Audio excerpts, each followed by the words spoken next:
नमस्कार दोस्तों, daily market analysis में आप सभी का एक बार फिर से स्वागत है। इंट्राडे ट्रेडिंग जो है ना, वो इतनी आसान नहीं है और वो भी ये मुश्किल 10 गुना बढ़ जाती है जब आप इंडेक्स को ट्रेड करते हो, क्योंकि इंडेक्स ट्रेडिंग में जो ऑप्शन चेन है या ऑप्शंस का डेटा है उसको मिलाकर ही आपको प्राइस एक्शन पढ़ना पड़ता है। कई बार आप सही होते हो, कई बार आप गलत होते हो, लेकिन आपका ट्रेडिंग स्टाइल क्या है ये बताएगा कि आप ईयर टू ईयर प्रॉफिटेबल होते हो या नहीं होते हो।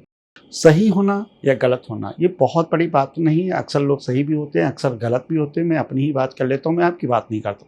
मल्टीपल टाइम में गलत भी होऊंगा और मल्टीपल टाइम में सही भी होऊंगा, लेकिन रिस्क रिवार्ड क्या है, सेगमेंट क्या है, ये सब चीज़ें बहुत ज़्यादा इंपॉर्टेंट होती हैं। आप लोगों ने क्वेश्चन पूछा कि ये मूव पकड़ने का रीज़न क्या है, तो मैं एनालिसिस की स्टार्टिंग में ही आपको एक्सप्लेन कर देता हूँ। सबसे पहले आप देखो चीज़ें, ठीक है।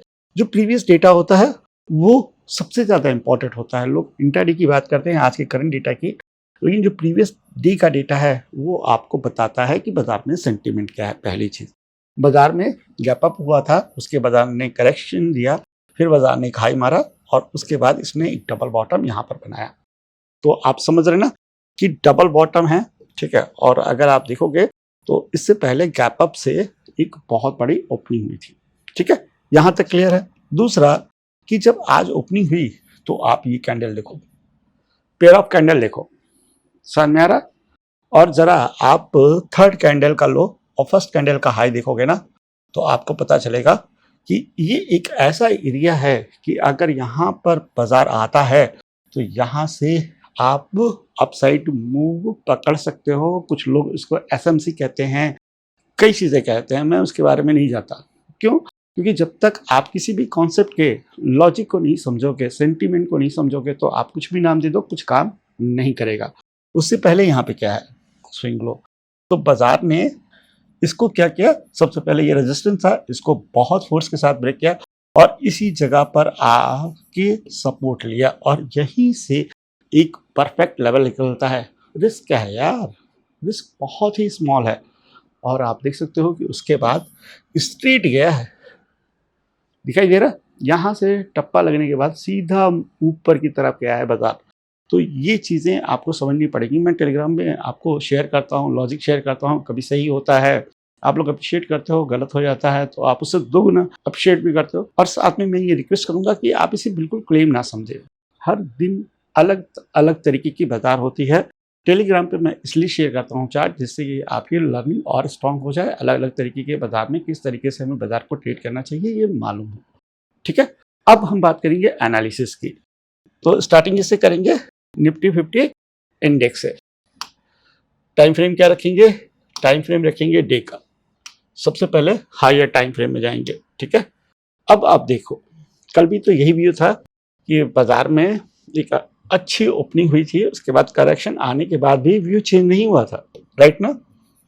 अब आप देखोगे तो अभी भी हम उसी रेंज के आसपास ट्रेड कर रहे हैं। और कल भी मैंने आपसे कहा था कि 25,030 के ऊपर एक अच्छा बुल रन आएगा, ठीक है, जिसे हमें कैप्चर करना चाहिए। तो 25,030 कल के दिन भी बहुत ज़्यादा इंपॉर्टेंट है। इस समय क्लोजिंग जो है वो है करीब 24,980 पर, तो 50 पॉइंट ऊपर ही हमारा लेवल है। अगर कोई कैप अप नहीं होता है और ये लेवल ब्रेक करता है तो स्मूथ ट्रेंड मिलने की संभावना सबसे ज़्यादा है। ध्यान दीजिएगा वर्डों को, अगर कोई कैप अप ओपनिंग नहीं होती है, बाजार समवेयर यहाँ ओपन होता है और उसके बाद 25,030 को ब्रेक करके जाता है, तो एक स्मूथ रन आने की सबसे ज़्यादा संभावना है। मिड टर्म में मेरा व्यू करीब 25,700 तक का है, 25,700 तक हम जा सकते हैं अगर 25,030 ब्रेक करते हैं। अब यहाँ पर एक और व्यू ऐड होता है, वो कि अगर 25,030 नहीं ब्रेक हुआ तो क्या, 25,030 नहीं ब्रेक हुआ तो कोई बात नहीं, ठीक है, हम वेट करेंगे 25,030 का। लेकिन इंट्राडे में आपको घूमने के लिए तो चीज़ें मिलेंगी और वो लेवल है आपका 24,950 का, ठीक है, जिसके नीचे आप 24,875 तक जा सकते हैं। ध्यान दीजिएगा, ठीक है। मार्केट सेंटीमेंट क्या है, अपसाइड। भले ही गैप अप हुआ हो, उसके बाद क्या कर रहा है, एक रेंज तैयार कर रहा है 25,030 के ऊपर कंफर्मेशन है कहाँ जाने की है, अपसाइड की।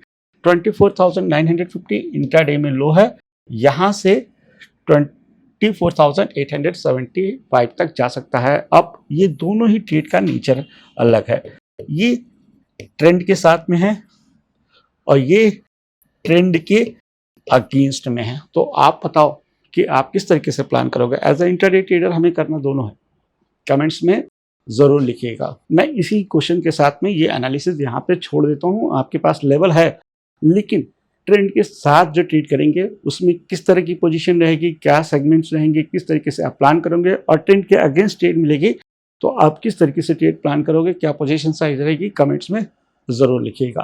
अब बात करते हैं बैंक निफ्टी इंडेक्स की। तो सबसे पहले क्या करें, बैंक निफ्टी इंडेक्स का चार्ट लगा लेते हैं। 30 अगस्त दिल्ली में हम एक सेमिनार कंडक्ट करने जा रहे हैं, ठीक है। सबसे पहले तो आप ये समझ लो कि ऑफलाइन होगा, इसका कोई ऑनलाइन प्रसारण नहीं किया जाएगा, जिसके अंदर मैं ऑप्शन ट्रेडिंग को कवर करने वाला हूँ। चाहे आप निफ्टी में बात करो, चाहे आप बैंक निफ्टी इंडेक्स में बात करो, और चाहे आप दुनिया की किसी भी स्क्रिप्ट में बात करो, क्योंकि अक्सर आप सवाल करते हो क्या क्रिप्टो का भी होगा।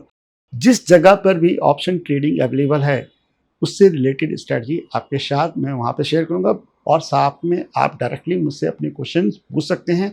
1000 रुपीज़ ही रजिस्ट्रेशन फीस है, डिस्क्रिप्शन में लिंक दिया हुआ है, उससे आप हमारे सेमिनार को ज्वाइन कर सकते हैं। स्क्रीन पे ध्यान दीजिएगा, बैंक निफ्टी इंडेक्स का अवली चार्ट है, ठीक है, और ये पहले से ही बहुत जिगजैग कर रहा है। कई बार वीडियो में बता चुका हूँ कि बैंक निफ्टी इंडेक्स को ट्रेड करना सबसे ज़्यादा टफ है, खासकर जब इसकी वीकली एक्सपायरी खत्म हो गई है। यहीं से मोस्टली निफ्टी और सेंसेक्स को मैनिपुलेट किया जाता है। आप कहोगे कैसे, तो ऐसा है कि जो बैंक्स हैं उनके स्टेक निफ्टी 50 इंडेक्स में सबसे ज़्यादा है, तो यहाँ पर हल्का सा जो मूव करा है तो निफ्टी हमारा आराम से मूव करता है। तो ऑपरेटर की इस समय जो सबसे पहली पसंद है वो आप कह सकते हो कि बैंकिंग स्टॉक ही है, जिससे कि मैनिपुलेशन उनके लिए बहुत ही ईजी हो जाता है। अब यहाँ पर हम आज की क्लोजिंग को देखते हैं। क्लोजिंग है करीब 55,849। ये जो दो लाइनें हैं आप इसे इग्नोर करें, हम यहां से बात करेंगे, ठीक है। ये क्या है, इंपल्सिव, ये क्या है, करेक्शन।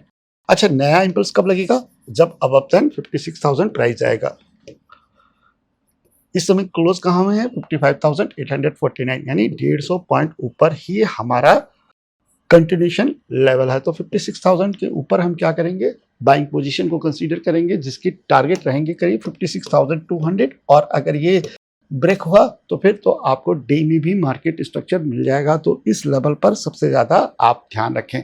अब बात करते हैं फेलियर की, और फेलियर बनेगा जब आपका 55,700 ब्रेक करेगा, यानी ये स्विंग हाई और ये स्विंग लो सबसे ज़्यादा इंपॉर्टेंट है। मैं आपको हार्मोनी की भाषा में भी समझाने की कोशिश करूंगा, ध्यान दीजिए। इंपल्स करेक्शन, ठीक है, ये ब्रेक हुआ तो आपका क्या बना, A B equal to C D, यानी ए बी की जितनी लेंथ है उतनी सी से डी की लेंथ रहेगी। तो लेवल कौन सा इंपॉर्टेंट है, 56,000। ए बी सी डी समझ में है। अब दूसरा बात करते हैं,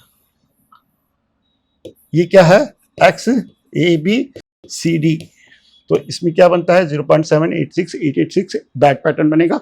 तो आपको मालूम है कि ये लेवल ब्रेक करेगा तो यहाँ से डाउन साइड भी जाने की संभावना सबसे ज्यादा है, यानी सारा खेल इसका है, ट्रेंड फॉलोइंग का, और दूसरा है रिवर्सल का। आपको मालूम है कि रिवर्सल कहाँ से आएगा, आपको मालूम है कि ट्रेंड फॉलोइंग कहाँ से आएगा, तो उसी पर हमारा कल का पूरा इंट्राडे हमें प्ले करना है। तो बस इतनी सी एनालिसिस है, और अगर आपने अभी तक टेलीग्राम चैनल को ज्वाइन नहीं किया है तो आप डिस्क्रिप्शन में दिए हुए लिंक के थ्रू हमारे टेलीग्राम चैनल को ज्वाइन कर सकते हैं।